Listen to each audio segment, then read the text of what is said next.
Hello बच्चों, आज मैं आपको एक और नई कहानी सुनाऊंगी जिसका नाम है घमंडी राजकुमारी। किसी राज्य में पृथ्वी सिंह नाम के एक बहुत दयालु राजा का शासन था। राजा की एक बेटी थी जो बहुत सुंदर थी। उसका नाम जानवी था। जानवी बहुत ही घमंडी थी। उसे अपनी खूबसूरती पर बहुत घमंड था। राजा पृथ्वी सिंह अपनी बेटी के लिए एक योग्य वर की तलाश कर रहे थे। उन्हें ये लगता था कि एक बार राजकुमारी की शादी हो जाए तो उनके बर्ताव और व्यवहार दोनों में परिवर्तन आ जाएगा।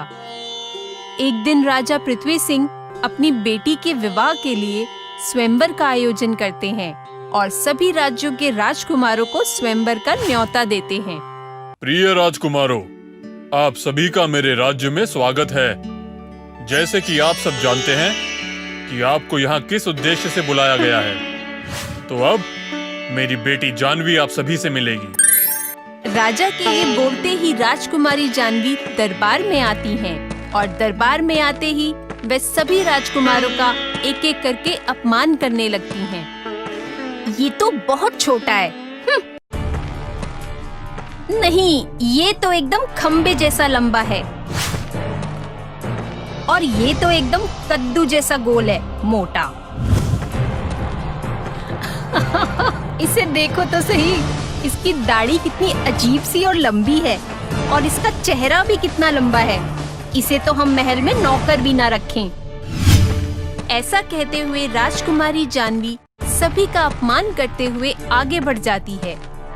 राजकुमारी के इस व्यवहार से महाराज बहुत ही परेशान हो गए और गुस्से में बोले, जानवी, आखिर तुम्हारी हिम्मत कैसे हुई इन सभी नेक राजसी पुरुषों का अपमान करने की?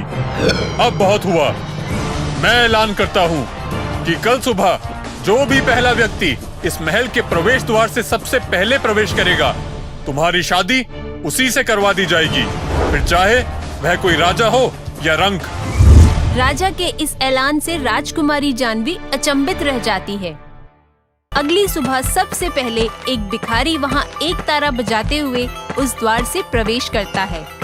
महाराज पृथ्वी सिंह का ध्यान जैसे ही उस पर पड़ता है, वे दरबारियों को भेजकर उस भिखारी को महल के अंदर बुलवा लेते हैं। हम तुम्हारी शादी अपनी बेटी जानवी से करवाएंगे।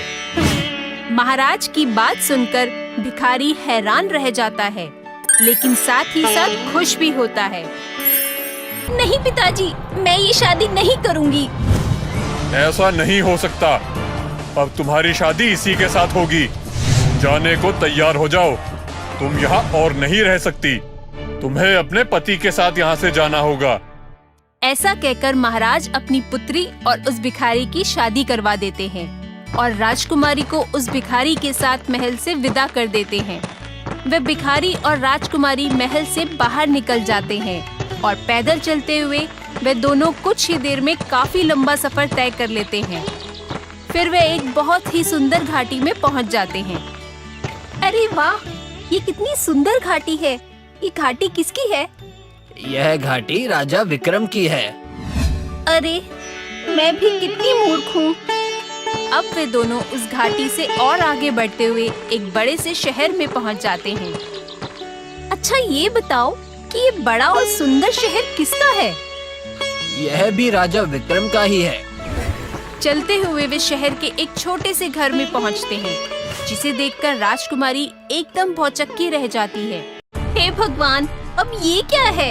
ये घर तो बहुत ही छोटा है और यहाँ तो कोई सेवक भी दिखाई नहीं दे रहा है। प्रिय, ये हमारा घर है। तुम्हें और मुझे यहाँ सभी कार्य खुद ही करने होंगे। इसके बाद वे भिखारी और राजकुमारी उस घर में रहने लगते हैं, लेकिन राजकुमारी को घर का कोई कार्य करना नहीं आता था, इसलिए वह हमेशा हर कार्य बिगाड़ देती थी। परेशान होकर भिखारी ने उसे सबसे सरल कार्य देने के बारे में सोचा। वे राजकुमारी के लिए जंगल से कुछ फूल तोड़कर ले आया, जिससे वह राजकुमारी फूलों की माला बना सके और वह उन्हें बेचकर कुछ पैसे कमा सके। राजकुमारी फूल माला बनाने की पूरी कोशिश करती है, लेकिन इसी बीच उसकी उंगलियां छिल जाती हैं और वह माला नहीं बना पाती। ये देखकर भिखारी बहुत गुस्सा हो जाता है। तुम खाना नहीं बना सकती, तुम फूल माला नहीं बना सकती, तुम घर का कोई काम नहीं कर सकती, तो तुम कर क्या सकती हो? मैं तुम्हारा क्या करूं? हमें खाने के लिए काम तो करना ही होगा।